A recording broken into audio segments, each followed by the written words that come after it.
ನಮಾಮಿ ಶಂಕರ ಸದಾಶಿವ ಸಮಾರಂಭಂ ಶಂಕರಾಚಾರ್ಯ ಮಧ್ಯಮಾಂ ಅಸ್ಮದಾಚಾರ್ಯ ಪರ್ಯಂತಂ ವಂದೇ ಗುರು ಪರಂಪರಾಂ. ಶ್ರುತಿ ಸ್ಮೃತಿ ಪುರಾಣಾನಾಂ ಆಲಯಂ ಕರುಣಾಲಯಂ ನಮಾಮಿ ಭಗವತ್ಪಾದಂ ಶಂಕರಂ ಲೋಕಶಂಕರಂ. ನಾಡಿನ ಸಮಸ್ತ ವೀಕ್ಷಕ ಬಂಧುಗಳ ಪಾದಾರವಿಂದಗಳಿಗೆ ನನ್ನ ಶಿರಸಾಷ್ಟಾಂಗ ನಮಸ್ಕಾರಗಳು. ಎಲ್ಲರಿಗೂ ಶುಭೋದಯ. ಮಾತೃದೇವೋ ಭವ. ಬನ್ನಿ ಇವತ್ತಿನ ಪಂಚಾಂಗ ಫಲ ನೋಡೋಣ. 6ನೇ ತಾರೀಕು ಫೆಬ್ರವರಿ 2024 ಮಂಗಳವಾರ. ಶೋಭಕೃತ್ ನಾಮ ಸಂವತ್ಸರೆ, ಉತ್ತರಾಯಣೆ, ಹೇಮಂತ ಋತು, ಪೌಷಮಾಸೆ, ಕೃಷ್ಣ ಪಕ್ಷದ ಏಕಾದಶಿ, ಮೂಲಾ ನಕ್ಷತ್ರ, ಹರ್ಷಣ ಯೋಗ, ಬಾಲವಕರಣ. ಇವತ್ತಿನ ಪಂಚಾಂಗ ಫಲ ಬಹು ವಿಶೇಷವಾಗಿ ಇವತ್ತು ಹೇಳ್ಕೊಡ್ತಿರ್ತಕ್ಕಂಥ ಒಂದು ಸಂಸ್ಕಾರ ಹಾಗೂ ವ್ರತ ಇದೆಯಲ್ಲ, ಇದನ್ನು ಮಾಡುವುದರಿಂದ ಅತಿ ಮುಖ್ಯವಾಗಿ ತುಂಬಾ ದೊಡ್ಡದಾದಂತ ಒಂದು ಲಾಭ ಆಗುತ್ತೆ. ಇದಾವೆ ನಮ್ಮ ವ್ರತ ನಿಯಮಗಳು, ನೂರಾರು ಇದಾವೆ. ಅದರಲ್ಲಿ ಹುಡುಕಿ ಕೆಲವು ವ್ರತಗಳ ಬಗ್ಗೆ ಆಗಾಗ ತಿಳಿಸ್ತಿರ್ತಾನೆ. ಅದರಲ್ಲೂ ತುಂಬಾ ಕಷ್ಟ, ಆರೋಗ್ಯ ಕಷ್ಟ, ದೇಹದಲ್ಲಿ ಶಕ್ತಿ ಇಲ್ಲ.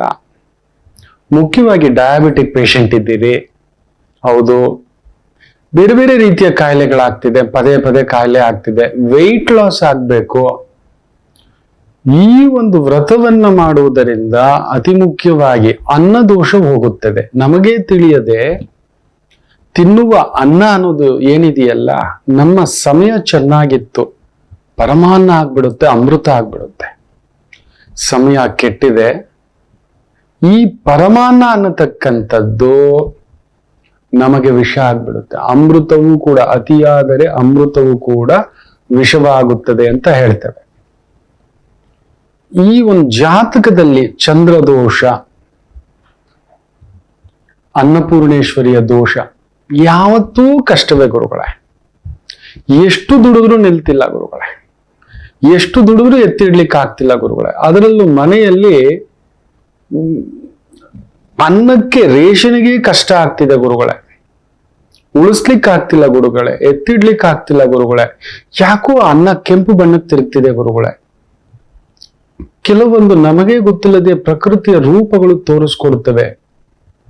ಓ, ಇಲ್ಲೇನೋ ದಾಟಿದೆ, ಇಲ್ಲೇನೋ ಘಾಟ್ ಇದೆ, ಇಲ್ಲೇನೋ ಒಂದು ಅವ್ಯಕ್ತವಾಗಿರ್ತಕ್ಕಂಥ ಒಂದು ನಿಕ್ಷಿಪ್ತವಾದಂತಹ ಒಂದು ದೋಷದ ಪ್ರಭಾವ ತೋರಿಸ್ತಿದೆ, ಕಟ್ ಆಗ್ತಿದೆ, ತೊಂದರೆಗಳು ಉಂಟು ಮಾಡ್ತಿದೆ, ಆರೋಗ್ಯದ ಮೇಲೆ ಪ್ರಭಾವ ಬೀರ್ತಿದೆ. ತಿನ್ನೋ ಅನ್ನ ದಕ್ತಿಲ್ಲ, ಇಲ್ಲ ಅನ್ನ ತಿನ್ಲಿಕ್ಕೆ ಆಗ್ತಿಲ್ಲ, ಅನ್ನ ಉಳಿಸ್ಕೊಳ್ಲಿಕ್ಕೆ ಆಗ್ತಿಲ್ಲ, ಅನ್ನಕ್ಕೂ ದುಡಿದು ತೆಗೆದಿಟ್ಟುಕೊಳ್ಳಲು ಆಗುತ್ತಿಲ್ಲ ಅಂದರೆ ಅಲ್ಲೆಲ್ಲೋ ಜಾತಕದ ಒಂದು ದೋಷ, ಇಲ್ಲ ನಿಮ್ಮ ಕರ್ಮ ದೋಷ ನಿಮ್ಮನ್ನ ಕಟ್ಟಾಕ್ಬಿಟ್ಟಿದೆ.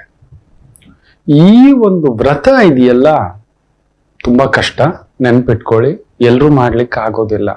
ಆದರೆ ಇದನ್ನ ಮಾಡಿದವರಿಗೆ ಯಾವತ್ತು ಊಟಕ್ಕಾಗಲಿ, ಬಟ್ಟೆಗಾಗಲಿ, ವ್ಯವಸ್ಥೆಗಾಗಲಿ ತೊಂದರೆ ಬರುವುದಿಲ್ಲ.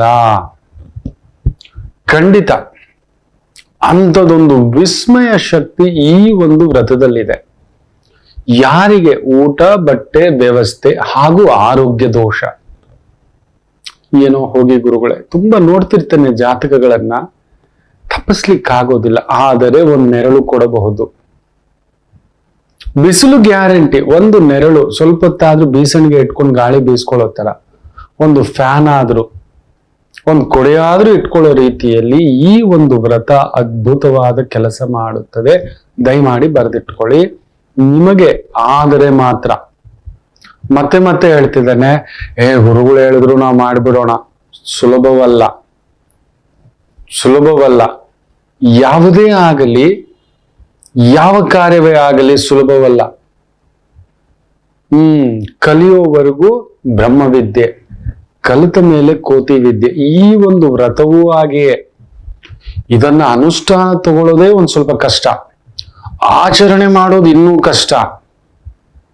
ಆದರೆ ಒಲಿದು ನಿಂತು ಬಿಡ್ತು ನಿಮ್ಮ ಮನೆಯಲ್ಲಿ ಆ ಒಂದು ಬಡತನ ಅನ್ನತಕ್ಕಂಥದ್ದು ಯಾವತ್ತಿಗೂ ಇರೋದಿಲ್ಲ. ನಮಗೆ ಗ್ಯಾಸ್ಟ್ರಿಕ್ ಇದೆ, ಮಾಡೋ ಹಾಗಿಲ್ಲ. ಆಸಿಡಿಟಿ ಇದೆ, ಈ ವ್ರತ ಮಾಡೋ ಹಾಗಿಲ್ಲ. ಉಪವಾಸ ತಟ್ಕೊಳಕ್ಕಾಗೋದಿಲ್ಲ, ಮಾಡೋ ಆಗಿಲ್ಲ. ಡಯಾಬಿಟಿಸ್ ಇದೆ, ಅದನ್ನ ಚೆಕ್ ಮಾಡ್ಕೊಂಡೇ ಮಾಡ್ಬೇಕು. ಹೌದು, ಸುಮ್ಮನೆ ಅಲ್ಲ. ನೀವು ಸ್ವಲ್ಪ ದುರ್ಬಲರಿದ್ದೀರಿ, ದೈಹಿಕವಾಗಿ ಜಾಗ್ರತೆ. ಸಿಕ್ಕಾಬಟ್ಟೆ ವೆಯ್ಟೇ ಇಲ್ಲ, ಒಂದು 40-50 kg ಇದ್ದೀರಿ, ಮಾಡೋ ಹಾಗೆ ಇಲ್ಲ. Doctor is restricted. ನಿಮಗೆ ವೈದ್ಯರು ಹೇಳಿದ್ದಾರೆ ಈ ತರದೆಲ್ಲ ಮಾಡೋಕ್ ಹೋಗ್ಬೇಡಿ ಅಂತ ಹೇಳಿದ್ದಾರೆ, ಮಾಡ್ಲಿಕ್ಕೆ ಹೋಗ್ಬೇಡಿ. ಹೌದು, ಮನೆಯಲ್ಲಿ ಯಾರಾದ್ರೂ ಗಟ್ಟಿ ಇದ್ದರೆ ಈ ಒಂದು ವ್ರತಾನುಷ್ಠಾನವನ್ನ ಅಚ್ಚುಕಟ್ಟಾಗಿ ಮಾಡ್ಕೊಳ್ತೇವೆ, ನಿಲ್ಲಿಸ್ಕೋತೇವೆ ಅನ್ನತಕ್ಕಂಥದ್ದಾದರೆ ಮಾತ್ರ ಈ ಒಂದು ವ್ರತದ ಅನುಷ್ಠಾನ ಮಾಡತಕ್ಕಂಥದ್ದಾಗಬೇಕು. ನೆನಪಲ್ಲಿಟ್ಕೊಳ್ಳಿ. ಈ ವ್ರತದ ಆಚರಣೆಯನ್ನ ಶುಕ್ಲ ಪಕ್ಷದ ಆರಂಭದ ದಿನದಿಂದ ಆರಂಭ ಮಾಡ್ಕೋಬೇಕು. ಅಂದ್ರೆ ಅಮಾವಾಸ್ಯೆಯ ಮಾರನೇ ದಿನದಿಂದ ಪ್ರಥಮಿ ಹುಣ್ಣಿಮೆಯವರೆಗೂ ಈ 15 ದಿನ ಈ ನಿಯಮಕ್ಕೆ ನಿಂತ್ಕೋಬೇಕು. ಇದನ್ನ ಚಾಂದ್ರಮಾನ ವ್ರತ ಅಂತಕ್ಕಂಥದ್ದು ಉಂಟು. ಚಾಂದ್ರಮಾನ ವ್ರತ ಸಂಕಲ್ಪ. ಚಂದ್ರನ ವೃದ್ಧಿ, ಹೇಗೆ ಚಂದ್ರ ಅಮಾವಾಸ್ಯೆಯಿಂದ ಹೇಗೆ ಬೆಳಿತಾ ಬೆಳಿತಾ ವೃದ್ಧಿ ಚಂದ್ರ ಆಗ್ತಾನೋ ಹುಣ್ಣಿಮೆಯವರೆಗೂ, ಅದೊಂದೊಂದು ಅದ್ಭುತ. ನಿಮ್ ಜೀವನವೂ ಹಾಗೆ ಕತ್ಲಲ್ಲಿದೆ, ಬರೀ ಕತ್ಲೆ ಗುರುಗಳೇ. ಎಷ್ಟ್ ಕಷ್ಟಪಟ್ಟರು ದಗ್ತಿಲ್ಲ, ತಿನ್ಲಿಕ್ಕಿಲ್ಲ, ತಿನ್ನೋದು ಕೂಡ ಜೀರ್ಣ ಆಗ್ತಿಲ್ಲ, ಆರೋಗ್ಯ ಸಮಸ್ಯೆ, ಎಸ್ಪೆಷಲಿ ವೆಯ್ಟ್ ಲಾಸ್ಗೆ ಈ ಒಂದು ವ್ರತ ಇದೆಯಲ್ಲ ಹಿಂದಿನ ಕಾಲದವ್ರು ಅದ್ಭುತವಾಗಿ ಮಾಡ್ಕೊಳ್ಳೋರು. ಮನೆಯಲ್ಲಿ 4 ತಿಂಗಳು ನೇರ ಹೇಳ್ತೇನೆ, ಒಂದ್ ಕಡಿಮೆ ಅಂದ್ರೆ 20 kg ತೂಕ ಕಡಿಮೆ ಮಾಡ್ಕೋಬಹುದು.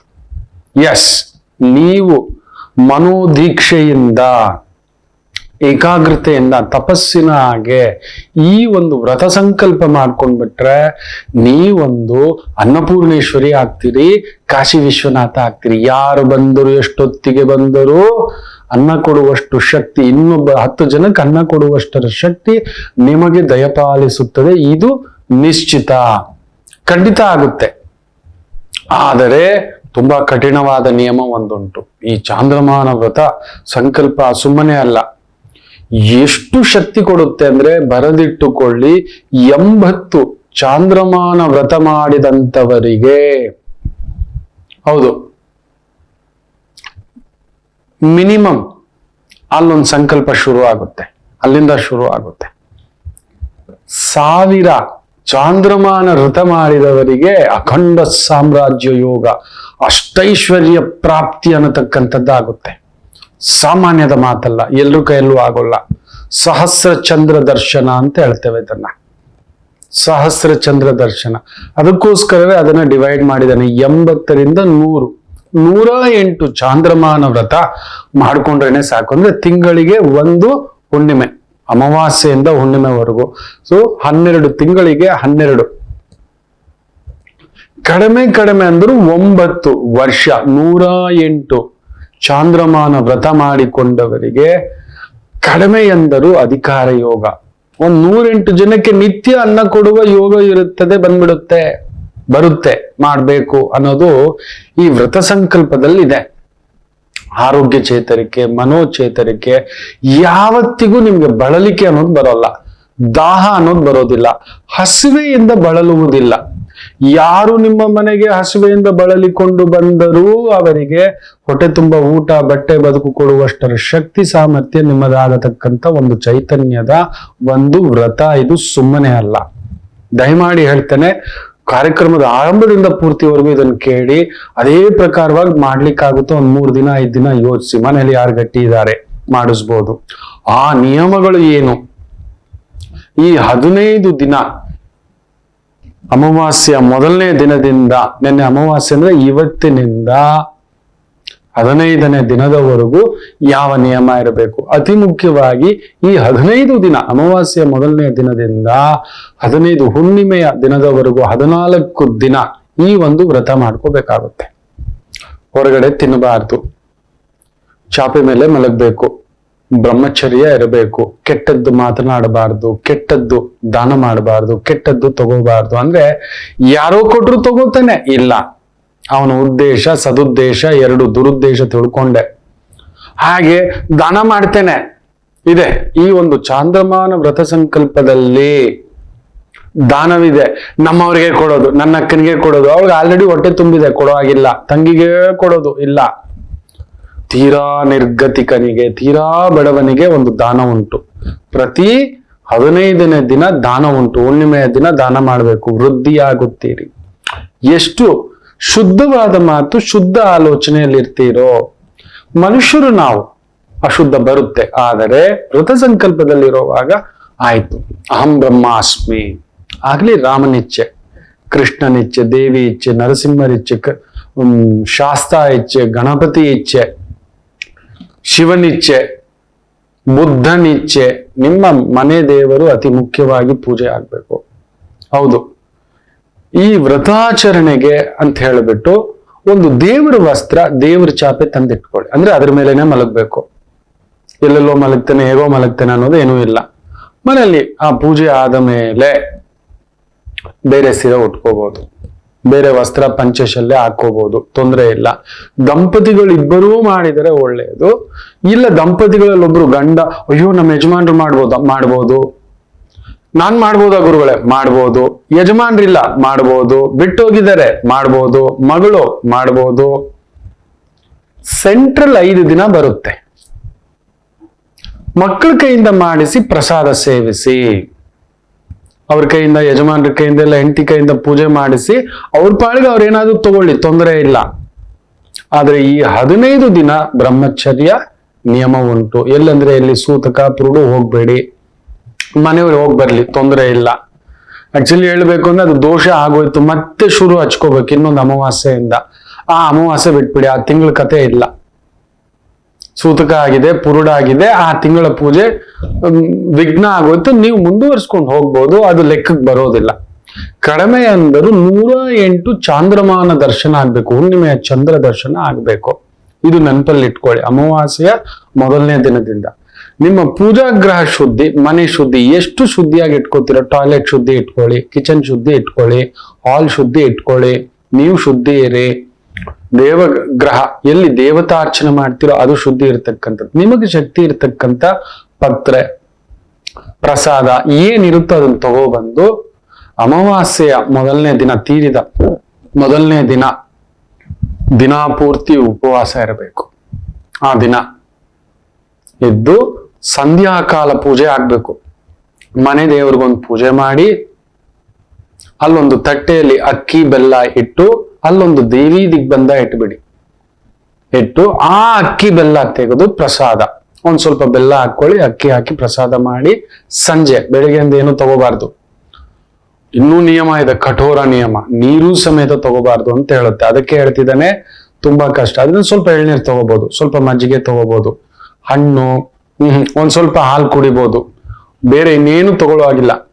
ನೆನ್ಪಿಟ್ಕೊಳ್ಳಿ, ಹಸಿ ಹಾಲು ಬೇಡ, ಬಿಸಿ ಬಿಸಿ ಕಾಯಿಸಿದ ಹಾಲು ತಗೋಬಹುದು, ತೊಂದರೆ ಇಲ್ಲ.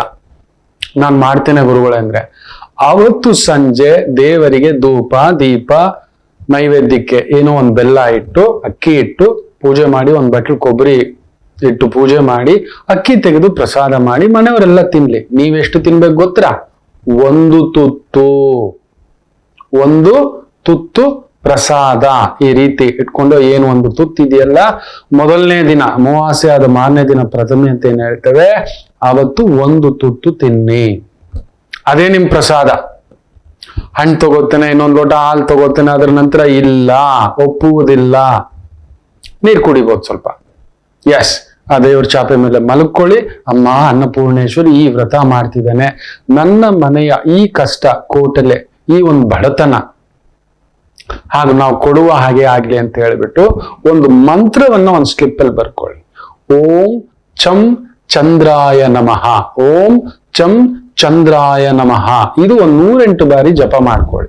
ಮಾಡಿ ಅಲ್ಲೊಂದು ಧೂಪ, ಮನೆಗೆಲ್ಲ ಧೂಪ ತೋರಿಸ್ಕೊಳ್ಳಿ, ದೀಪ, ಹೊಸ್ಲಲ್ಲಿ ಒಂದು ದೀಪ, ತುಳಸಿ ಗಿಡ ಇದ್ರೆ ಅಲ್ಲೊಂದು ದೀಪ ಹಚ್ಕೊಳ್ಳಿ. ಇದನ್ನ ಮಾಡ್ಕೊಳ್ಳಿ. ಪೂಜೆ ಆದ್ಮೇಲೆ ಆ ವಸ್ತ್ರ ತೆಗೆದು ಬೇರೆ ನಾರ್ಮಲ್ ವಸ್ತ್ರ ಉಟ್ಕೋಬಹುದು, ಪೂಜೆಗೆ ಮಾತ್ರ. ಯಾಕಂದ್ರೆ ಆ ವಸ್ತ್ರ ಅಂಟು ಮುಂಟು ಆಗಬಾರ್ದು ಅನ್ನೋದು ನೀವೊಂಥರ ಸಿದ್ಧತೆ ಬದ್ಧತೆ ಅದನ್ನ ಮಾಡ್ಕೊಳ್ಳಿ. ಸ್ನಾನ ಮಾಡ್ಕೊಂಡು ಬಂದು ಅಚ್ಚುಕಟ್ಟಾಗಿ, ಇಲ್ಲ ಬೆಳಿಗ್ಗೆನೆ ಮಾಡ್ಕೋತೇನೆ ಗುರುಗಳೇ, ಮಾಡ್ಬೋದು. ಬೆಳಿಗ್ಗೆ ತಿಂಡಿ ಮಾಡಿ ಎಲ್ಲಾರ್ಗು ಬಡಿಸಿದ್ದೀರಿ, ನೀವೊಂದು ತುತ್ತು, ಗುರುಗಳೇ ನಮ್ ಡಯಾಬಿಟಿಸ್ ಇದೆ, ನಾನು ಇರ್ತೀನಿ, ಇರಬಲ್ಲೆ, ಡಾಕ್ಟರ್ ಹೇಳಿದ್ದಾರೆ, ನಾನು ಪೊಂಗಲ್ ತಿನ್ಬೋದ? ಖಾರ ಪೊಂಗಲ್ ಮಾಡ್ಕೊಳ್ಳಿ, ಹುಳಿ ಪೊಂಗಲ್ ಮಾಡ್ಕೊಳ್ಳಿ, ಎಲ್ರಿಗೂ ಬಡಿಸಿ. ನೀವು ಮಾತ್ರ ಆ ಪ್ರಸಾದ, ದೇವಿ ಪ್ರಸಾದ ಅಂತ ಕಣ್ಣಿಗೆ ಓದ್ಕೊಂಡು ಆ ಪ್ರಸಾದವನ್ನ ಸೇವಿಸಮ್ಮ. ಈ ಒಂದು ತಿನ್ನುತ್ತಿರೋ ಅನ್ನ ನನ್ನ ಒಂದು ಅಣುಗಳಲ್ಲೂ ಶಕ್ತಿ ತುಂಬಿಸ್ಲಿ, ಚೈತನ್ಯ ತುಂಬಿಸ್ಲಿ ಅಂತ ಹೇಳ್ಬಿಟ್ಟು ಒಂದು ತುತ್ತು ಅನ್ನ ಅಷ್ಟೇ, ಒಂದು ತುತ್ತು ಪ್ರಸಾದ ನೆನಪಿಟ್ಕೊಳ್ಳಿ, ಅದನ್ನ ಹೇಳೋದು ನಾವು. ಇನ್ನು ಎರಡನೇ ದಿನವೂ ಹೀಗೆ, ಆದ್ರೆ ಅವತ್ತು 2 ತುತ್ತು ಸೇಮ್. ಮೂರನೇ ದಿನ 3 ತುತ್ತು. ಗುರುಗಳೇ, ನನಗೆ ಒಂದೇ ಬಾರಿ ಕಷ್ಟ ಆಗುತ್ತೆ, ಬೆಳಿಗ್ಗೆ 1 ತುತ್ತು, ಮಧ್ಯಾಹ್ನ 1 ತುತ್ತು, ಸಂಜೆ 1 ತುತ್ತು ತಿನ್ಬೋದು. ಪ್ರಸಾದ ಏನ್ ಮಾಡಿದಿರಿ ಅದೇ ರೀತಿ ತಿನ್ಬೋದು. 4ನೇ ದಿನ 4 ತುತ್ತು, 5ನೇ ದಿನ 5 ತುತ್ತು, 6ನೇ ದಿನ 6 ತುತ್ತು, ಈ ರೀತಿ 14ನೇ ದಿನ ಬರುವಷ್ಟರಲ್ಲಿ 14 ತುತ್ತು. ಅಯ್ಯೋ, ಒಂದೇ ಬಾರಿ ಆಗಲ್ಲ ಗುರುಗಳೇ, ಅದಕ್ಕೆ ಬೆಳಿಗ್ಗೆನೆ ಪೂಜೆ ಮಾಡಿಕೊಂಡು ಬೆಳಿಗ್ಗೆ 7 ತುತ್ತು ತಿನ್ನಿ, ಮಧ್ಯಾಹ್ನಕ್ಕೊಂದು 3 ತುತ್ತು ತಿನ್ನಿ, ಸಂಜೆಗೆ 4 ತುತ್ತು ತಿನ್ನಿ, 14 ತುತ್ತು. ಈ ರೀತಿ 14 ದಿನ.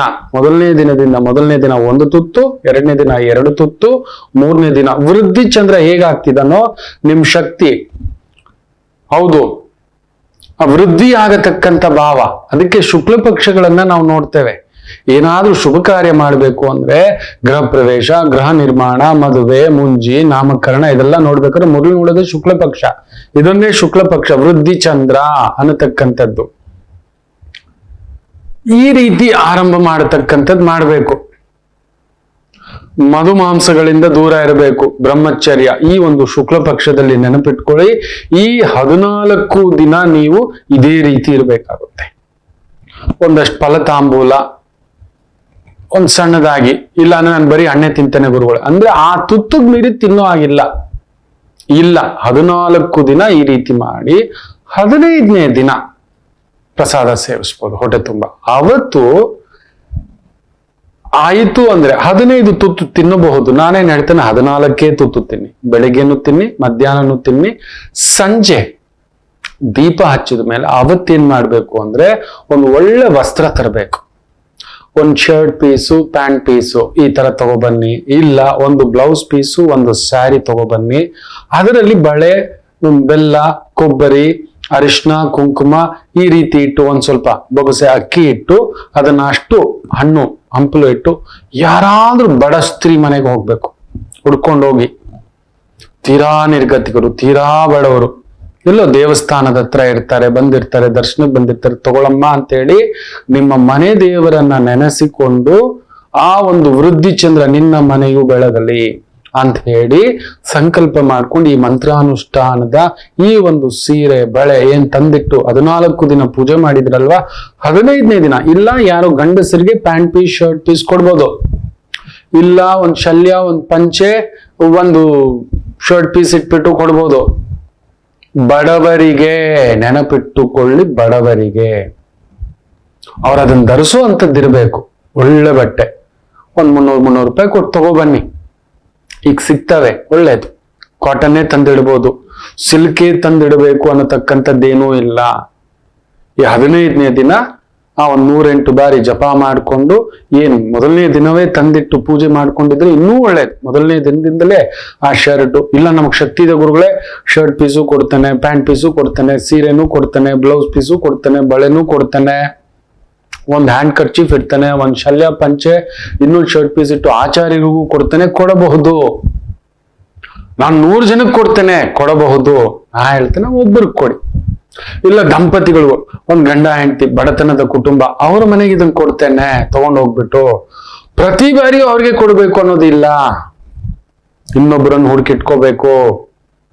ತೀರಾ ಬಡವರು, ಒಂದ್ ಯಾರೋ ಹೌಸ್ ಕೀಪಿಂಗು, ಮನೆ ಕೆಲಸದವ್ರು, ಈ ತರದವ್ರು ಅವ್ರಿಗೆ ಸಂತೃಪ್ತಿಯಿಂದ ಅದ್ರ ಒಳಗಡೆ ಒಂದು 16 ರೂಪಾಯಿ ಇಟ್ಟು ಕೊಡಿ, ತೊಂದರೆ ಇಲ್ಲ, ಇನ್ನೂ ಒಳ್ಳೇದೆ. ಈಗೆಲ್ಲ ರೆಡಿಮೇಡ್ ಪ್ಯಾಂಟು ಶರ್ಟು ಬರುತ್ತೆ, ಆ ತರದ್ದು ಇಡ್ಬೋದು. ಇಲ್ಲ ರೆಡಿಮೇಡ್ ಬ್ಲೌಸ್ ಪೀಸು, ಆಮೇಲೆ ಸ್ಯಾರಿ ಈ ತರದ್ದು ಇಡ್ಬೋದು, ತೊಂದರೆ ಇಲ್ಲ. ಇಟ್ಟು ಒಂದ್ ಪೂಜೆ, ಆ 14 ದಿನ ಪೂಜೆ ಮಾಡಿ 15ನೇ ದಿನ ತೆಗೆದುಕೊಂಡು ಹೋಗಿ ಯಾರಾದ್ರೂ ತೀರಾ ಬಡವರಿಗೆ ದಾನ ಮಾಡಿ. ಈ ರೀತಿ 108 ಚಾಂದ್ರಮಾನ ವ್ರತ ಮಾಡಬೇಕು. 15ನೇ ದಿನದಿಂದ ಅಚ್ಚುಕಟ್ಟಾಗ್ತೀನಿ ಅಮಾವಾಸ್ಯವರೆಗೂ. ಅಮಾವಾಸ್ಯ ದಿನ ತಿನ್ನದಿದ್ರೆ ಒಳ್ಳೇದು. ಮುಖ್ಯವಾಗಿ ಅಮಾವಾಸ್ಯೆಯ ದಿನ ಯಾವುದೇ ಕಾರಣಕ್ಕೂ ಪ್ರಾಣಿ ಹತ್ಯೆ ಆಗಬಾರದು, ಅದನ್ನ ಕತ್ತರಿಸಿ ತಂದು ತಿನ್ನಬಾರದು. ಹೌದು, ನಾನು ಚಿಕನ್ ತಿಂತೇನೆ ಗುರುಗಳೇ, ಬೇಡ. ಹಾಗಂದ್ರೆ ಅಮಾವಾಸ್ಯೆಯ ಸಂದರ್ಭದಲ್ಲಿ ಪೂರ್ತಿಯಾಗಿ ಕ್ಷಯ ಚಂದ್ರ ಆಗ್ಬಿಟ್ಟಿರ್ತಾನೆ. ಚಂದ್ರನ ಬೆಳಕಿನ ಕಿರಣಗಳು ಬಿದ್ದೆ ಅಮೃತ ಸಿಂಚನವಾಗಿ ಅಮೃತದ ತರ ಪ್ರತಿ ಮನುಷ್ಯನಲ್ಲೂ ಆರೋಗ್ಯ ಒಂಥರ ಚೇತರಿಸುತ್ತೆ. ಪಶು ಪಕ್ಷಿ ಪ್ರಾಣಿಗಳಿಗೂ ಅಷ್ಟೇ.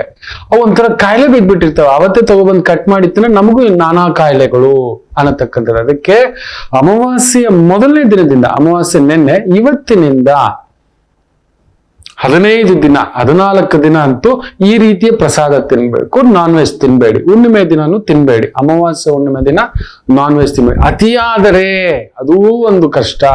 ತುಂಬಾ ರುಚಿಯಾಗಿದೆ ಅಂತ ತಿನ್ಬಿಡ್ತೀವಿ ಜಾಸ್ತಿ. ಸೊ ಅವತ್ತು ಕೂಡ ನಾನ್ ವೆಜ್ ಬೇಡ. ತಿನ್ನೋ ಅಭ್ಯಾಸ ಇದೆ, ಹುಣ್ಣಿಮೆ ನಂತರ ನೀವು ತಿನ್ಕೊಳ್ಳಿ, ನಿಮ್ಗೆ ಏನು ಅಭ್ಯಾಸ ಇದೆ. ನಿಮ್ ಊಟಕ್ಕೆ ನಾನು ಅಡ್ಡಿಪಡಿಸೋಲ್ಲ. ಈ ವ್ರತ ಮಾಡೋರು ಈ 15 ದಿನ ನಿಯಮಕ್ಕೆ ಇದ್ದು ಬಿಡಿ. ಮೊದಲನೇ ದಿನ 1 ತುತ್ತು, 2ನೇ ದಿನ 2 ತುತ್ತು, 3ನೇ ದಿನ 3 ತುತ್ತು. ಈ ಒಂದು ಸ್ಲಿಪ್ ಅನ್ನು ಇಟ್ಕೊಂಡು ಚಂ ಚಂದ್ರಾಯ ನಮಃ ಆಗುತ್ತಾ ಒಂದು ಲಲಿತಾ ಸಹಸ್ರನಾಮ ಕೇಳಿ, ಓದಿ. ಕೇಳುವುದು ಉತ್ತಮ. ನಾನು ಯಾವಾಗ್ಲೂ ಹೇಳ್ತಿರ್ತೇನೆ, ಶ್ರವಣಂ ಕೀರ್ತನಂ. ಮೊದಲು ಶ್ರವಣಮೇ ಬರೋದು ನಮ್ಗೆ. ಯಾಕಂದ್ರೆ ಈ ಮಂತ್ರಗಳನ್ನ, ಈ ಒಂದು ಸಹಸ್ರನಾಮಗಳನ್ನ ಹೇಳುವಾಗ ನಮಗೇನ್ ಅನ್ಕೋಬಿಟ್ಟಿದ್ದೇವೆ, ನಾವು ಮಹಾಪಂಡಿತರು, ನಮಗೆಲ್ಲ ಬರುತ್ತೆ, ನಾವು ಹೇಳೋದು ಬರುತ್ತೆ, ನಾವು ಯಾವಾಗ ಬೇಕಾದ್ರೆ ಹೇಳ್ಕೊತೀವಿ, ನಮ್ಗೆ ಬಾಯಲ್ಲಿ ಬಂದ್ಬಿಟ್ಟಿದೆ. ನಮಗೆ ಗೊತ್ತಿಲ್ಲದೆ ಅಕಾರಗಳು, ಅಕಾರಗಳು, ಮಕಾರಗಳು, ಸಕಾರಗಳು, ಶಕಾರಗಳು ಮಿಸ್ ಆಗಿ, ಮಿಸ್ಪ್ರೊನೌನ್ಸಿಯೇಷನ್ ಆಗಿ ರಿವರ್ಸ್ ಹೊಡಿತವೆ. ಅದಕ್ಕೆ ಅಂತ ಒಂದು ಕಲಿತು, ಹೌದು, ಒಂದ್ ಬಾಯಲ್ಲಿ ಒಂದು ಹಲ್ ದೋಷ ಇದ್ರೆ ಮಂತ್ರಗಳು ಹೇಳೋ ಆಗಿಲ್ಲ ಅಂತ ಬಿಡೋದಿಲ್ಲ. ನನ್ ಗುರುಗಳೇ ನನ್ ಮಂತ್ರಾನುಷ್ಠಾನ ಕೊಡ್ಲಿಲ್ಲ, ಹೋಗಲ್ಲ 30 ಅಲ್ಲಿರೋನೆ ಅಂತ. ಯಾರಿಗೂ ಗೊತ್ತಿರ್ಲಿಲ್ಲ ನಾನು 30 ಅಲ್ಲಿದ್ದಿತ್ತು. 32 ಅಲ್ಲಿರ್ಬೇಕು. ಒಂದು ಮಂತ್ರಾನುಷ್ಠಾನ ಆಗ್ಬೇಕು ಅಂದ್ರೆ ಸುಮ್ಮನೆ ಅಲ್ಲ, ಹೇಳುವುದು ಫಲಿಸಬೇಕು. ಅದಕ್ಕೆ ಈ ತರ ತುಂಬಾ ಒಂದು ವಿದ್ವತ್ ಇರತಕ್ಕಂಥ ಮಹಾಪಂಡಿತರುಗಳು ಹೇಳಿರ್ತಕ್ಕಂಥದ್ದನ್ನ ಹಾಕಿ ಕೇಳಿ, ಅಷ್ಟ್ ಮಾಡಿ. ಅಮ್ಮನವರಿಗೆ ಶರಣಾಗತಿಯಾಗಿ ನಿಮಗೆ ಯಾವತ್ತಿಗೂ ಅನ್ನದೋಷ ಉಂಟಾಗಲ್ಲ, ಆರೋಗ್ಯ ದೋಷ ಆಗೋಲ್ಲ. ಅದಕ್ಕೆ ಜಾತಕದಲ್ಲಿ ನೋಡುವಾಗ, ಆರೋಗ್ಯ ನೋಡುವಾಗ, ಆರೋಗ್ಯಂ ಭಾಸ್ಕರಂ ಅಷ್ಟೇ ಅಲ್ಲ, ಆರೋಗ್ಯಂ ಚಂದ್ರಮಾನಂ, ಚಂದ್ರನನ್ನು ನೋಡ್ತೇವೆ. ಚಂದ್ರ ಕೆಟ್ಟಿದೆ ಅಂದ್ರೇನೆ ಕ್ಷಯ, ಬುದ್ಧಿ, ಆಲೋಚನೆ ಎಲ್ಲ ತಡಬಡಾಯಿಸ್ತಕ್ಕಂಥ ಒಂದು ಭಾವ. ಹೌದು, ಅದರಿಂದ ಈ ಒಂದು ಚಾಂದ್ರಮಾನ ವ್ರತವನ್ನ ನನ್ನ ಮಾತು ಕೇಳಿ. ತುಂಬಾ ಕಷ್ಟ ಇದೆ, ತುಂಬಾ ಇದು ಒಂದು ನೋಡಿ, ನೀವೊಂದು ಕಡಿಮೆ ಅಂದ್ರೂ ಒಂದು 42 ಚಾಂದ್ರಮಾನ ಮಾಡಿ ನೋಡಿ, ಒಂದು ಕಾಲು ಭಾಗ ಚೇತರಿಸಿರ್ತೀವಿ. 108 ಮಾಡಿ ನೋಡಿ, ಅರ್ಧ ಏನು ಪೂರ್ತಿ ಚೇತರಿಸ್ಕೊಬಿಟ್ಟಿರ್ತೀವಿ. ಸಾಕು. ನಮ್ಮ ಮಟ್ಟಕ್ಕೆ ನಮ್ಗೆ ಊಟಕ್ಕೆ ತೊಂದರೆ ಇಲ್ಲ, ಬಟ್ಟೆಗೆ ಪ್ರತಿ ಹುಣ್ಣಿಮೆ ಕೊಡಬೇಕು. ಯಾರಾದ್ರೂ ಬಡವರಿಗೆ ಫಲತಾಂಬೂಲದ ಜೊತೆ ವಸ್ತ್ರವನ್ನ ದಾನ ಮಾಡುವುದು ಅತ್ಯುತ್ತಮ. ಇನ್ನೂ ಆಗುತ್ತಾ, ನಮಗ್ ಶಕ್ತಿ ಇದೆ, 1-3 kg ಅಕ್ಕಿ, 3 ತರದ ಬೇಳೆ, 3 ತರದ ತರಕಾರಿ, ಸೊಪ್ಪು, ಹಿಟ್ಟು, ಬೇಳೆ, ಅಚ್ಚು ಬೆಲ್ಲ, ಕೊಬ್ಬರಿ, ಒಂದಷ್ಟು ತುಪ್ಪ, ಒಂದಷ್ಟು ಎಳ್ಳೆಣ್ಣೆ, 100 ಗ್ರಾಮ್ ಬಿಟ್ಟು, ಅದರ ಜೊತೆನಲ್ಲಿ ಪ್ಯಾಕ್ ಮಾಡ್ಕೊಂಡು ಹೋಗಿ ತಗೊಂಡೋಗಿ ಆ ವಸ್ತ್ರಗಳ ಸಮೇತ ಕೊಡೋದು ಇನ್ನೂ ಪುಣ್ಯ, ಮಹಾಪುಣ್ಯ. ಅವ್ರ ಮನೇಲಿ ಹಬ್ಬದ ಊಟ ಹಾಕಿಸ್ಬಿಟ್ರಿ ನೀವು. ನಿಮ್ಮ ಮನೆಯಲ್ಲಿ ನಿತ್ಯ ಹಬ್ಬದ ಊಟ ನಡೆಯುತ್ತೆ, ನೀವು 100 ಜನಕ್ಕೆ ಊಟ ಹಾಕ್ತೀರಿ. ಇದನ್ನ ನೀವು ನಂಬೋಲ್ಲ. ನನ್ನ ಗುರುಗಳು ಎಷ್ಟೋ ಜನಕ್ಕೆ ಹೇಳಿಕೊಟ್ಟಿದ್ದಾರೆ. ಒಂದು ಬಹುದೊಡ್ಡ ಕುಟುಂಬ ಇವತ್ತಿಗೂ ಕೇರಳದಲ್ಲಿ, ಕಡಿಮೆ ಅಂದರೂ ಪ್ರತಿ ಹುಣ್ಣಿಮೆಗೆ ಒಂದು 108 ಜನರಿಗೆ ಊಟ ಬಟ್ಟೆ ಕೊಡೋಷ್ಟು ಮಟ್ಟಕ್ಕೆ ಬೆಳೆದಿದೆ. 108 ಜನರಿಗೆ ಈ ತರ ಬಟ್ಟೆ, ಊಟ. ವರ್ಷಕ್ಕೊಮ್ಮೆ ನೀವು ನಂಬೋಲ್ಲ, ಪ್ರತಿ 12 ಇಲ್ಲ ಪ್ರತಿ 42 ಇಲ್ಲ 48 ಇದಕ್ಕೆ 108ಕ್ಕೆ 10,000 ಜನಕ್ಕೆ ಕೊಡ್ತಿರ್ತಕ್ಕಂಥ ಒಂದು ದೊಡ್ಡ ಶ್ರೀಮಂತಿಕೆಯ ಮನೆಯಾಗಿ ನಿಂತಿರೋದನ್ನ ನಾನು ನೋಡಿದ್ದೇನೆ. ತೀರಾ ಒಂದು ಗುಡಿಸಲಿನಲ್ಲಿದ್ದಂಥವರು ಅವ್ರ ಕೈಲಿ ಇದನ್ನ ಮಾಡಿಸಿತ್ತು ಸುಮಾರು ವರ್ಷಗಳ ಹಿಂದಗಡೆ. ಅವರು ಆ ಒಂದು ರಥ ಸಂಕಲ್ಪಗಳ ಆ ಒಂದು ವಿಶೇಷವಾದಂತ ಪುಸ್ತಕವನ್ನ ನನಗೆ ತೋರಿಸ್ತಿದ್ರು, ಹುಡುಕಾಡಿ ತಂದು ಇಟ್ಕೊಂಡಿದ್ದಾನೆ. ಇದಾವೆ. ನಾನು ಬೇಕಾದ್ರೆ ಯಾರಾದ್ರೂ ಬಂದ್ರೆ ತೋರಿಸ್ತಾನೆ, ವಿಚ್ ಇಸ್ ಪ್ರಿಂಟೆಡ್. ನಾನ್ ಮಾತಾಡುತ್ತಿದ್ದಲ್ಲ, ಏನೋ ಯಾರ್ಯಾರೋ ಏನೇನೋ ಹೇಳ್ತಿರ್ತಾರೆ. ಅಂತೆಕಂತೆಗಳೆಲ್ಲ ಅದು ಪ್ರಿಂಟೆಡ್ ವ್ರತ, ಚಾಂದ್ರಮಾನ ವ್ರತ ಅನ್ನತಕ್ಕಂಥದ್ದು. ಇದನ್ನ ಮಾಡಿ ಮಕ್ಕಳು, ಒಳ್ಳೆ ಒಂಥರ ಕಿರೀಟವೇ ಇದು. ಯಾರೂ ಕದಲಿಸ್ಲಿಕ್ಕಾಗೋಲ್ಲ. ನೋಡಿ, ನೀವೇ ಹೇಳ್ತೀರಿ ಚೆನ್ನಾಗಿದ್ದೇವೆ ಗುರುಗಳೇ, ಕೊಡೋ ಒಂದು ನಿತ್ಯ 11 ಜನಕ್ಕೆ ಅನ್ನ ಇಡ್ತಿದ್ದೇವೆ ಗುರುಗಳೇ, ಒಂದು ತಿಂಗಳಿಗೊಮ್ಮೆ ಇಬ್ಬರಿಗಾದ್ರೂ ವಸ್ತ್ರ ಕೊಡ್ತಿದ್ದೇವೆ, ನಮ್ಮ ಮನೆ ಕರೆದು ಸೀರೆ ಬಳೆ ಇದೆಲ್ಲ ಕೊಡ್ತಿದ್ದೇವೆ ಗುರುಗಳೇ ಅಂತ ಹೇಳ್ತೀರಿ. ಇದು ನನ್ನ ಮಾತು, ಮಾಡ್ಕೊಳ್ಳಿ, ಒಳ್ಳೇದಾಗ್ಲಿ. ಒಂದು ಪುಟ್ಟ ವಿರಾಮ ತಗೊಂಡು ವಾಪಸ್ ಬರೋಣ. ಮಾತೃದೇವೋ ಭವ. ನಮಾಮಿ ಶಂಕರ. ನನ್ನ ಪ್ರೀತಿಯ ಆಧ್ಯಾತ್ಮಿಕ ಬಂಧುಗಳೇ, ಪ್ರತಿಯೊಬ್ಬರ ಜೀವನದಲ್ಲೊಂದು ಕೆಲವೊಂದು ಪ್ರಶ್ನೆಗಳಿರುತ್ತೆ, ಉತ್ತರವಿಲ್ಲದ ಪ್ರಶ್ನೆಗಳಿಲ್ಲ. ಅಂಥದ್ದೊಂದು ಸಮಸ್ಯೆ ಇದೆಯಾ? ಜ್ಯೋತಿಷ್ಯ ಮುಖೇನ ಹಾಗೂ ಆಧ್ಯಾತ್ಮಿಕ ಮುಖೇನ ನಿಮ್ಮ ಪ್ರಶ್ನೆಗಳಿಗೊಂದು ಪುಟ್ಟ ಸಮಾಧಾನ. ಈ ಕೂಡಲೇ ಕೆಳಗಿನ ಸಂಖ್ಯೆಗೆ ಕರೆ ಮಾಡಿ, ಇಲ್ಲವೇ ವಾಟ್ಸಪ್ ಮಾಡಿ, ಹಾಗೂ ನಮ್ಮ ನಮಾಮಿ ಶಂಕರ ಯೂಟ್ಯೂಬ್ ಚಾನೆಲ್ ಮುಖಾಂತರವೂ ಕೂಡ ಸರಳ ಪರಿಹಾರವನ್ನು ತಾವು ವೀಕ್ಷಿಸಿ ಹಾಗೂ ಪಡೆಯಬಹುದು. ನಮಾಮಿ ಶಂಕರ. ನಮಾಮಿ ಶಂಕರ. ಮೂಲಾ ನಕ್ಷತ್ರ. ನನಗೆ ತುಂಬಾ ಈ ತರದ ವ್ರತಗಳು ಸಾಮಾನ್ಯರನ್ನು ಕೂಡ ತುಂಬಾ ಏನೂ ಇಲ್ಲ ಅನ್ನೋದವರನ್ನ ನೆಲೆಸಿರೋದುಂಟು. ಇದೇ ತರದ ಒಂದು ಅನ್ನಪೂರ್ಣೇಶ್ವರಿ ವ್ರತ ಹಲವಾರು ಈ ಟಿವಿ ಕಾಲದಲ್ಲಿ ಹೇಳ್ಕೊಟ್ಟು ಇವತ್ತಿಗೂ ತೃಪ್ತಿ ಇದೆ. ಲಕ್ಷಾಂತರ ಜನ ಇವತ್ತಿಗೂ ಬರ್ತಿರ್ತಾರೆ, ಗುರುಗಳೇ ಚೆನ್ನಾಗಿದ್ದೇವೆ, ಮಾಡ್ತಿದ್ದೇವೆ ಅಂತ. ಇವತ್ತು ಹೇಳ್ಕೊಟ್ಟಿರೋ ಈ ವ್ರತ ಸ್ವಲ್ಪ ಕಷ್ಟವೇ, ನಿಯಮ ಕಷ್ಟವೇ. ಪ್ರಯತ್ನ ಮಾಡಿ ನೋಡಿ, ಆರೋಗ್ಯ ಚೇತರಿಸುತ್ತೆ. ತುಂಬಾ ಅದ್ಭುತ. ಶುಗರ್ 400-500 ಇರೋರಿಗೆ ನೀವು ಚೆಕ್ ಮಾಡಿ ನೋಡಿ.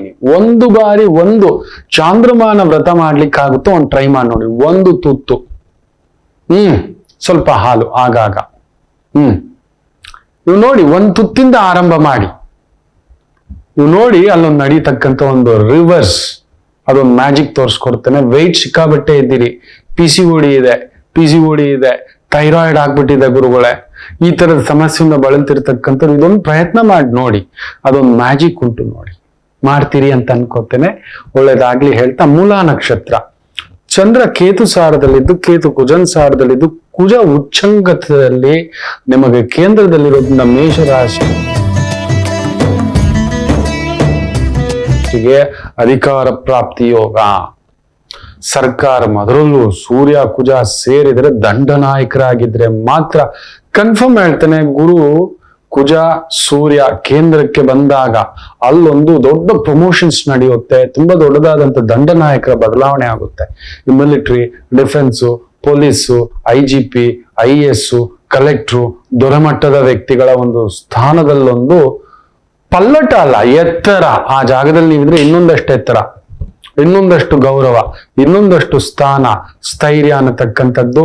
ಹೆಜ್ಜೆ ಇಡಿ, ಖಂಡಿತ ಗೆಲುವು. ಇನ್ನು ವೃಷಭ ರಾಶಿ ಅಷ್ಟಮಸ್ತ ಚಂದ್ರ ಕೇತು ಸಾರದಲ್ಲಿದ್ದು, ಕೇತು ಪಂಚಮದಲ್ಲಿ ಕುಜನ್ ಸಾರದಲ್ಲಿರೋದ್ರಿಂದ ಸ್ವಲ್ಪ ಭೂಮಿ ವ್ಯವಹಾರಗಳಲ್ಲಿ ಮನೆತನ, ಕುಟುಂಬ, ಓಡಾಟ, ಆರೋಗ್ಯ, ಸ್ವಲ್ಪ ಇನ್ಫೆಕ್ಷನ್ಸ್, ಮಕ್ಕಳ ವಿಚಾರ, ತೀರಾ ಒಂಥರ ವೈರಾಗ್ಯಕ್ಕೆ ಜಾರತಕ್ಕಂಥದ್ದು ಆಗುತ್ತೆ. ಎಚ್ಚರಿಕೆ. ಏನೋ ಹೋಗಿ ಗುರುಗಳೇ, ಆಗುತ್ತೆ ಒಂದೊಂದು ಸಮಯ. ಸ್ಕಂದ ಕವಚ, ಸ್ಕಂದ ಭುಜಂಗ ಸ್ತೋತ್ರ ಕೇಳ್ತಕ್ಕಂಥದ್ದು ಮಾಡಿ. ದುಡುಕಿನ ಒಂದು ಕೆಲಸ ಕಾರ್ಯಗಳು ಮಾಡೋದು ಬೇಡ. ಸಂಗಾತಿ ಆರೋಗ್ಯ, ಸಂಗಾತಿಯ ಜೊತೆ ಒಂದು ಸಣ್ಣ ಒಂದು ವೈಪರೀತ್ಯ ಆಗತಕ್ಕಂಥದ್ದು ಉಂಟು. ಎಚ್ಚರಿಕೆ. ಅವ್ರ ಜೊತೆ ಒಂದು ಕಿರಿಕಿರಿಯೋ, ಅವರ ಅನಾರೋಗ್ಯವೋ, ಅವರ ಜೊತೆ ಒದ್ದಾಟವೋ ಇರತಕ್ಕಂಥದ್ದು. ಆದಷ್ಟು ಶಾಂತರಾಗಿ ಇವತ್ತಿರ್ಲಿಕ್ಕೆ. ಆಯ್ತು ಹೋಗಮ್ಮ, ನೀನು ಹೋಗಿ ದೊಡ್ಡವನು ಅಂದ್ಬಿಡಿ. ನನ್ನಂತ ಬಹು ಇರ್ತಾನೆ ಸ್ವಲ್ಪ ಸ್ವಲ್ಪ ಪ್ರಾಣಾಯಾಮ ತುಂಬಾ ಮಾಡೋದ್ರಿಂದ ಒಂದ್ ಹಂತಕ್ಕೆ ತುಂಬಾ ಹಿಡಿತಕ್ಕೆ ಬಂದಿದೆ. ಆಯ್ತು ದೊಡ್ಡವ್ರು ಹೋಗಿ ಅಂತ ಹೇಳಬಿಡ್ತಾನೆ. ಮಾಡ್ಕೊಳ್ಳಿ, ತುಂಬಾ ಒಳ್ಳೇದಾಗುತ್ತೆ. ಮಿಥುನ ರಾಶಿ. ಚಂದ್ರ ಕೇತು ಸಾರದಲ್ಲಿದ್ದು ಶುಕ್ರನ್ ಜೊತೆಲಿರೋದನ್ನ ಆರೋಗ್ಯ ನೋಡ್ಕೊಳ್ಳಿ. ಸ್ತ್ರೀ ವಿಚಾರಕ್ಕೆ ಸಂಬಂಧಿತ ಇಲ್ಲ, ಪರಪುರುಷ ಪರಸ್ತ್ರೀಗೆ ಸಂಬಂಧಪಟ್ಟಂತ ಎರಡನೇ ಮದುವೆ, ಎರಡನೇ ಬದುಕು, ಎರಡನೇ ಕೆಲಸ, ಬಂಗಾರ, ಬೆಳ್ಳಿ, ಆಭರಣ, ಅಲಂಕಾರ, ಉಪ್ಪ, ಓರಣ, ಪರಿಶ್ರಮದಿಂದ ಒಂದು ಎಳ್ಕೊಂಡು ಹೋಗುತ್ತೆ. ಯಾಕಂದ್ರೆ ಚಂದ್ರ ಕೇತು ಸಾರ ಶುಕ್ರನ್ ಜೊತೆಲಿ ಸೇರ್ಬಿಟ್ಟಿದ್ದಾನೆ. ಸೊ ಅಲ್ಲೆಲ್ಲೋ ಒಂದು ರೀತಿ ಶಕ್ತಿ ಬಲ ಕುಂದಿಸ್ತಕ್ಕಂಥ ಒಂದು ಭಾವ ಆಗುತ್ತೆ. ಎಚ್ಚರಿಕೆ.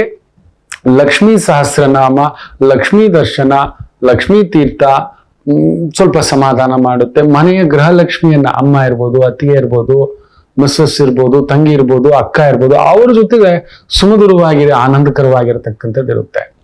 ಇನ್ನು ಕರ್ಕಾಟಕ ರಾಶಿ.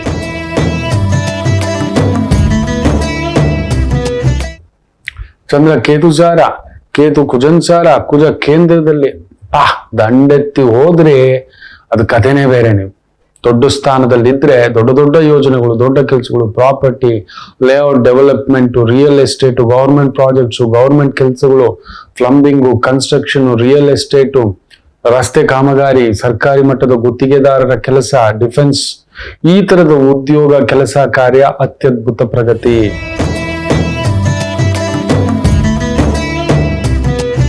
ಆಗ್ಬೇಕಾಗಿರೋ ಕೆಲಸ ವೇಗವಾಗಿ ಆಗ್ತಿಲ್ಲ, ಹೋಗ್ತಿಲ್ಲ, ಏನೋ ಎಳೀತಿದ್ದಾನೆ. ಕೇತು ಏನ್ ಗೊತ್ತಾ, ಸರಿ ಆಸೆ ತೋರಿಸ್ಬಿಟ್ಟು ತಟಸ್ಥ ಮಾಡಿಸ್ಬಿಡೋದು, ಏನೋ ಹೋಗಿ. ಅಂದ್ರೆ ಮದುವೆ ಇಲ್ಲ ಅನ್ನೋರ್ಗೆ ವ್ಯಾನ್ಸೋ ಹಾಗೆ. ಇವತ್ತಿನ ಜನರೇಷನ್ಗೆ ಮದುವೆ ಸುಖ ಎಲ್ಲ ಬಿಟ್ಬಿಡಿ ಮಕ್ಳೇ. ನೀವು ತುಂಬಾ ಆತರ, ಮೊನ್ನೆ ಕೂಡ ನಾನು ಹೇಳ್ತಲ್ಲ, 2002ರಲ್ಲಿ ಹುಟ್ಟಿದವರು ಮದುವೆ ಆತರ ಪಡಬೇಡಿ, ನೀವು ಪಡಬೇಡಿ ಅಂತ. ಮನೇಲಿ ಏನ್ ಮಾಡ್ಬಿಟ್ಟಿದ್ದಾರೆ ಗೊತ್ತಾ, ಮದುವೆಗೆ ಒಂದ್ ನೋಡ್ಬಿಟ್ಟು ಎಂಗೇಜ್ಮೆಂಟ್ ರೆಡಿ ಮಾಡ್ಬಿಟ್ಟಿದ್ದಾರೆ. ಯಾರ ಹತ್ರನೂ ಕಷ್ಟ ಸುಖ ಹೇಳ್ಕೊಂಡಿದೆ, ಐ ಲವ್ ಯು ಅಂದಿದ್ದಾನೆ, ಕರ್ಕೊಂಡೋಗಿ ಮದುವೆನ ಆಗ್ಬಿಟ್ಟಿದ್ದಾನೆ. ಹೋಗಿ ರಾಮಕೃಷ್ಣ.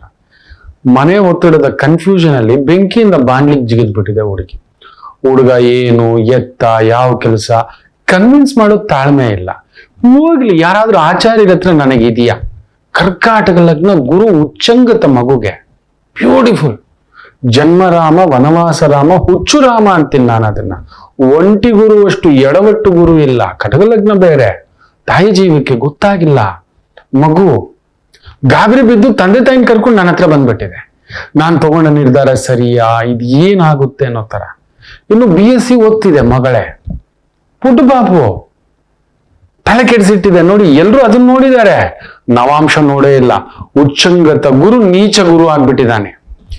ಏನೋ ಮಾಡ್ಕೊಂಡೆ ನಾನಾ, ಮದುವೆ ಗಿದ್ವೆ ಮಾಡ್ಬಿಟ್ರ ಅಂದ್ರೆ ನೋಡಿ ಸ್ವಾಮಿ ಮಾಡ್ಕೊಂಡ್ ಬಂದ್ಬಿಟ್ಟಿದ್ದಾಳೆ. ಇವ್ರು ಮಾಡಿದ ತಪ್ಪು ಹೇಳ್ತಿಲ್ಲ, ಇವ್ರು ದುಡುಕಿದ್ದು ತಪ್ಪು ನೋಡಿಲ್ಲ. ಅಲ್ಲೇನೋ ಮನೇಲಿ ಅಸ್ತವ್ಯಸ್ತ ಆಗಿದೆ, ಮಾಡ್ಬಿಡೋಣ. ಏನು ಗೊತ್ತಿದೆ ಮಗುಗೆ? ನಮ್ಮ ಮಕ್ಕಳಿಗೆ ಏನ್ ಗೊತ್ತಿದೆ? ಸ್ವಲ್ಪ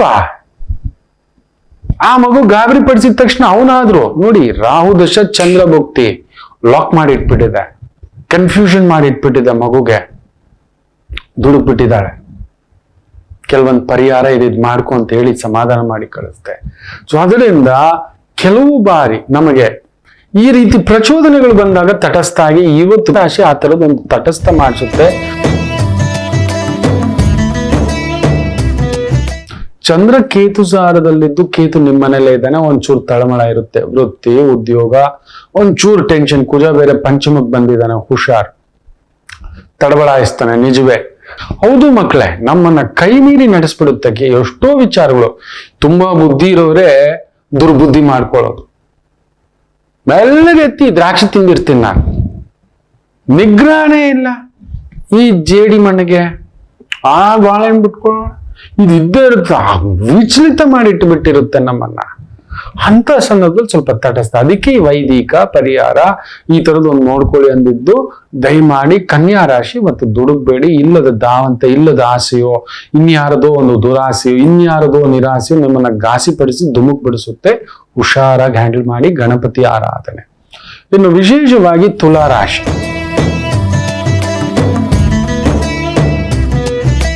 ಚಂದ್ರ ಕೇತು ಸಾರ, ಕೇತು 12ನೇ ಮನೆ. ಮನಸ್ಸು, ಬುದ್ಧಿ, ಮಾತು, ಆಲೋಚನೆ ಶಕ್ತಿ ಆಗಿದ್ರು ಕೇತು ಬಿಡ್ತಿಲ್ಲ. ಕೊಡ್ತಿಲ್ಲ, ಹೋಗ್ತಿಲ್ಲ, ದಾರಿ ತೋರಿಸ್ತಿಲ್ಲ. ನೀನೋ ಗಲಿಬಿಲಿ. ನಿಮ್ಮ ಶಕ್ತಿಗೆ ತಕ್ಕಂತ ಕೆಲಸ, ನಿಮ್ ಶಕ್ತಿಗೆ ತಕ್ಕಂತ ಒಂದು ಸ್ಥಾನ ಎಲ್ಲೋ ಒಂದುಂಟು. ಇವತ್ತು ಎಲ್ಲಿಯಾದ್ರೂ ಸುತ್ತಮುತ್ತ ರಾಮ, ಸಾಯಿಬಾಬಾ, ರಾಘವೇಂದ್ರ ಈ ತರ ಗುರುವಿಗೆ ಸಂಬಂಧಪಟ್ಟಂತ ಆಲಯ, ದಕ್ಷಿಣಾಮೂರ್ತಿ, ದತ್ತಾತ್ರೇಯ ಇದ್ರೆ ಹೋಗಿ ಒಂದು ಫಲತಾಂಬೂಲ ಆಲಯದ ಅರ್ಚಕರಿಗೆ ಕೊಟ್ಟು ಬನ್ನಿ. ಆ ವಿಘ್ನ ಸ್ವಲ್ಪ ದೂರ ಆಗುತ್ತೆ. ದುಡುಕನ ವ್ಯವಹಾರ, ದುಡುಕನ ಕೆಲಸ, ದೂರದ ಕೆಲಸ ನುಗ್ಗಬೇಡಿ. ಜಾಗ್ರತೆ. ಗೊತ್ತಿಲ್ಲದ್ದು ಮಾಡಬೇಡಿ. ವೃಶ್ಚಿಕ ರಾಶಿ. ಬ್ಯೂಟಿಫುಲ್ ಕುಜ ಉಚ್ಚಂಗತ. ಖಂಡಿತ ಇವತ್ತು ಯಾರಾದ್ರೂ ಸಂಜೆ ಅಷ್ಟರಲ್ಲಿ 10 ಜನ ಆದ್ರೂ ಕನ್ಫರ್ಮ್ ಹೇಳ್ತಾನೆ ಒಂದು ಶುಭ ಸುದ್ದಿ. ವೃತ್ತಿ, ಉದ್ಯೋಗ, ಓಡಾಟ, ಸುತ್ತಾಟ, ಭೂಮಿ, ಮನೆ, ಆಳು ಕಾಳು ಈ ತರದ ವಿಚಾರದಲ್ಲಿ ಒಂದು ವಿಶೇಷ ನೋಡತಕ್ಕಂತ ಒಂದು ಸುದ್ದಿಯನ್ನ ನನಗೆ ಕೊಡ್ತೀರಿ ಪಕ್ಕ. ಕಷ್ಟಪಟ್ಟು ಇವತ್ತು ಫಲ ಪಡಿತೀರಿ. ಅದ್ಭುತ. ಕಲಾವಿದರಿಗೆ ಸ್ವಲ್ಪ ಒದ್ದಾಟ ಇರುತ್ತೆ. ಕಲಾ ಪ್ರಪಂಚದಲ್ಲಿ ಇರತಕ್ಕಂಥ, ಯಾಕಂದ್ರೆ ಶುಕ್ರನ ಜೊತೆ ಚಂದ್ರ ಸೇರಿರೋದು ಒಳ್ಳೇದೆ. ಕೇತು ಸಾರದಲ್ಲಿ ಸೇರ್ಬಿಟ್ಟಿದ್ದಾನೆ. ಅದರಿಂದ ಅಲ್ಲೊಂದು ಸಣ್ಣ ಎಳೆದಾಟ ಒಂದುಂಟು. ಜಾಗ್ರತೆ. ಧನುಸು ರಾಶಿ, ಚಂದ್ರ ಕೇತು ಸಾರದಲ್ಲಿ, ಕೇತು ಕುಜನ್ ಸಾರದಲ್ಲಿ, ಕುಜ ಉಚ್ಚಂಗತ. ಸೊ ಅದರಿಂದ ದಿಢೀರಂತ ಜ್ವರದಿಂದ ಇದ್ದಂಗೆ ಅನ್ಸುತ್ತೆ, ಮಾಡ್ಬಿಡೋಣ. ನಿಧಾನ ಮಾಡಿ, ಆತುರ ಬೇಡ, ಗೊತ್ತಿಲ್ಲದ್ ಮಾಡ್ಬೇಡಿ. ಒಬ್ರೆ ದೈವಿಕ ಕಾರ್ಯಗಳನ್ನ ಒಬ್ರೆ ಮಾಡಬಾರ್ದು. ದೇವಸ್ಥಾನ ಒಬ್ರೆ ಕಟ್ಸೋದು, ಗೋಶಾಲೆ ಒಬ್ರೆ ಕಟ್ಟಿಸ್ಬಿಡ್ತೀನಿ ಅಂತ ಹೋಗೋದು, ಮುಳುಗ್ಬಿಡ್ತೀರಿ. ವಂಶಗಳು ಉಳಿಯೋದಿಲ್ಲ. ಕೆಲವ್ರು ಹಾಗೆ, ನನ್ ಬಲ ಗೊತ್ತಾ, ನಾನು ದೇವಸ್ಥಾನ ಕಟ್ಸಿದ್ದೀನಿ, ಮುಳುಗಿರೋರ್ನ ನಾನು ನೋಡಿದ್ದೇನೆ. ನನಗ್ ಶಕ್ತಿ ಕೊಟ್ಟಿದ್ದೆ, ನನ್ನ ಜಮೀನಲ್ಲಿ ಕಟ್ಬಿಡ್ತೀನಿ, ಮುನೇಶ್ವರನ್ ಕಟ್ಬಿಡ್ತೀನಿ, ದಿಕ್ಕಾಪಾಲಾಗಿರೋರ್ನ ನಾನು ನೋಡಿದ್ದೇನೆ ಇವತ್ತಿಗೂ. ಜಾಗ್ರತೆ. ಕೆಲವು ಕೆಲಸ ಮಾಡುವಾಗ ರಾಜಕಾರ್ಯ, ದೇವ ಕಾರ್ಯ, ಗುರು ಕಾರ್ಯ 10 ಜನ ಸೇರ್ಬೇಕು, ಹೆಂಗೆಂಗೂ ಅಲ್ಲ ಧುಮುಕೋದು. ಎಚ್ಚರಿಕೆ. ಧನುಸು ರಾಶಿ ತುಂಬಾ ಕೇರ್ಫುಲ್ ಇರ್ತಕ್ಕಂಥದ್ದು. ಧಾರ್ಮಿಕ ಕಾರ್ಯಗಳನ್ನ 4 ಜನರನ್ನ ಕೇಳಿ, ಆ ತರದ ಒಂದು ಕೆಲಸ ಕಾರ್ಯ ಇದೆ, ಕೇಳಿ ಯೋಜನೆ ರೂಪಿಸಿ ಮುಂದಡಿ ಇಡ್ತಕ್ಕಂಥದ್ದು ಮಾಡಿ, ಖಂಡಿತ ಗೆಲುವು ನಿಮ್ಮದು. ಇನ್ನು ಮಕರ ರಾಶಿ, ಹುಷಾರಾಗಿರಿ. ಚಂದ್ರ ಕೇತು ಸಾರ, ಕುಜ ಬೇರೆ ಒಂಥರ ಕ್ರೋಧಕಾರಕ, ಶಕ್ತಿಕಾರಕ. ಬಂದು ಕೂತಿರೋದನ್ನ ಎಲ್ಲ ಮಾಡ್ಬಿಡ್ತೀನಿ, ಎಲ್ಲ ನೋಡ್ಬಿಡ್ತೀನಿ, ಹೋಗ್ಬಿಟ್ಟು ಟಪಾ ಟಪಾ ಟಪಾ ಟಪಾ ಟಪಾ ಅಂತ ಹೊಡೆದು ಬಿಟ್ಟು ಬಿದ್ದು ಬಿಡೋದೆ. 12 ಮನೇಲಿ ಮಲಗಿದಾನೆ ಅವನು, ನಿದ್ರಾಸ್ಥಾನ. ಎದ್ದಿರೋದ್ ಲೇಟು, ಹೋಗ್ತಿರೋದ್ ಲೇಟು, ಮಾಡ್ತಿರೋದ್ ಲೇಟು. ಗಂಡನ ಹತ್ರ, ಹೆಂಡತಿ ಹತ್ರ, ಸಂಗಾತಿ ಹತ್ರ, ಬಾಯ್ ಫ್ರೆಂಡ್ ಹತ್ರ, ಗರ್ಲ್ ಫ್ರೆಂಡ್ ಹತ್ರ ಏನೋ ಕಿರಿಕಿರಿ, ಅಪ್ಪನ ಹತ್ರ, ಅಮ್ಮನ ಹತ್ರ, ಅತ್ತೆ ಹತ್ರ, ಅತ್ತಿಗೆ ಹತ್ರ, ಹೆಂಡತಿ ಹತ್ರ ಏನೋ ಒಂದ್ ಚೂರು. ಶುಗರಲ್ಲೂ ವೇರಿಯೇಷನ್, ಬಿಪಿಲೂ ವೇರಿಯೇಷನ್, ಟೆನ್ಷನ್ ಇದಿದೆ. ದಡಬಡಿಸೋದು. ಹತ್ತಿರದಲ್ಲಿ ಶ್ರೀನಿವಾಸರ ಆಲಯ ಇದ್ರೆ ಒಂದು ಬೊಗಸೆ ತುಳಸಿ ತಗೊಂಡು ಹೋಗಿ ಶ್ರೀನಿವಾಸ ಪದ್ಮಾವತಿ, ಇಲ್ಲ ಶ್ರೀನಿವಾಸ ಲಕ್ಷ್ಮಿ ಒಂದು ಸಂಕಲ್ಪ, ಒಂದು ಇದು ಮಾಡ್ಕೊಳ್ಳಿ. ತಕ್ಕ ಮಟ್ಟಿಗೆ ಈ ಒಂದು consultant, management, administration, real estate consultant, ಅದಕ್ಕೆ ಸಂಬಂಧಪಟ್ಟಂತ ವೃತ್ತಿ, ಒಂದು ಇಟ್ಟಿಗೆ, ಸಿಮೆಂಟು, ಕಬ್ಬಿಣ, ಈ ರೀತಿಯ ವೃತ್ತಿ ಉದ್ಯೋಗ ಇರತಕ್ಕಂಥವರಿಗೆ ವಿಶೇಷ ಅಭಿವೃದ್ಧಿ ಕಾಣ್ತಕ್ಕಂಥದ್ದು. ಪರಿಶ್ರಮವಿದ್ದರೂ ತಕ್ಕ ಮಟ್ಟಕ್ಕೆ ದುಡ್ಡು ನೋಡ್ತೀರಿ. ಕುಂಭರಾಶಿ, ಚಂದ್ರ ಲಾಭ, ಕೇತು ಸಾರ, ಕೇತು ಭಾಗ್ಯ. ಯಾವುದೋ ಒಂದು ದೈವಿಕ ಕಾರ್ಯದಲ್ಲಿ ಒಂದು ಸಣ್ಣ ಎಳೆದಾಟ ಆಗ್ತಿರ್ತಕ್ಕಂಥದ್ದು. ನೋಡಿ, ಆಯ್ತು ಅಂದ್ರೆ ನಿಮ್ ಮನೇಲಿ ಚಾಂದ್ರಮಾನ ವ್ರತ ಮಾಡ್ಲಿಕ್ಕೆ ಒಂದು ಪ್ರಯತ್ನ ಮಾಡಿ. ಕುಜನು 12ನೇ ಮನೇಲಿ ಬಂದಿದ್ದಾನೆ, ಸ್ವಲ್ಪ ಕ್ರೋಧೋನ್ಮತ್ತರಾಗಿರ್ತೀರಿ. ಆತುರದ ನಿರ್ಧಾರ, ಆತುರದ ಕೆಲಸ. ಬುಧ ಸೇರ್ಬಿಟ್ಟಿದ್ದಾನೆ, ಗೊತ್ತಿಲ್ಲದ ವ್ಯವಹಾರ, ಗೊತ್ತಿಲ್ಲದ ವ್ಯಾಪಾರ, ಗೊತ್ತಿಲ್ಲದ ಮಾತುಕತೆ. 3 ಸೇರ್ಕೊಂಡಿದ್ದಾರೆ ಶತ್ರುಗಳು 12ನೇ ಮನೆ. ಯಾರು ಹೆಂಗ್ ಮಾಡ್ತಾರೋ ಗೊತ್ತಿಲ್ಲ. ಅವ್ರು 3 ಎಡವಟ್ಟೆ. 3 ಸೇರಿದ್ರೆ ಕಿಚಡಿನೇ ಅದು. ಹೌದು, ಒಂದು ರೀತಿ ಹಾಲು, ಬೆಣ್ಣೆ, ತುಪ್ಪ 3 ಸೇರಿದ್ರೆ ತಿನ್ನೋಕ್ಕಾಗುತ್ತಾ? 3 ಘಟಾನುಘಟಿಗಳೇ. ಇಂಡಿವಿಜುವಲ್ ನೋಡಿದ 3 ಸೇರಿದ್ರೆ ಅದು ಒಂಥರ ಕಲಗಚ್ಚಾದ್ರೂ ಆಗ್ಬೋದು, ಇಲ್ಲ ಜ್ವರದ ಬಾಯಿಗೆ ಸೂಪರ್ ರುಚಿನೂ ಕೊಡ್ಬೋದು. ಜಾಗ್ರತೆಯಿಂದ ಹ್ಯಾಂಡಲ್ ಮಾಡಿ, ಜಾಗ್ರತೆಯಿಂದ ಹ್ಯಾಂಡಲ್ ಮಾಡಿ.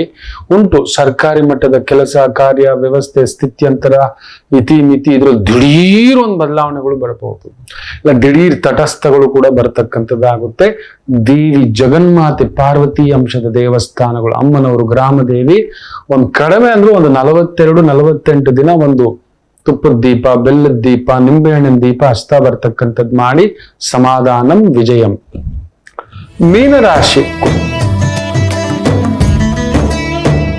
ಕುಜ 11ನೇ ಮನೆ, ಕೇತು ಕೇಂದ್ರ, ಕುಜನ್ ಸಾರ, ಚಂದ್ರ ಕೇತು ಸಾರ.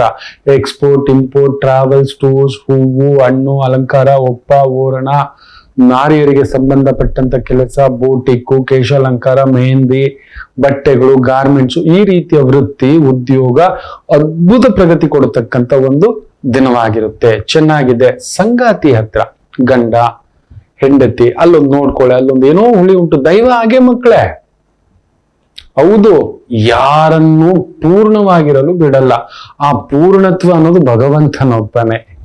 ಅದಕ್ಕೆ ಅವನಿಗೆ ಪೂರ್ಣ ರೂಪದಲ್ಲಿ ಆ ಪೂರ್ಣ ಹಾಕಿರತಕ್ಕಂಥದ್ದನ್ನ ಒಂದು ಹೋಳಿಗೆನೋ,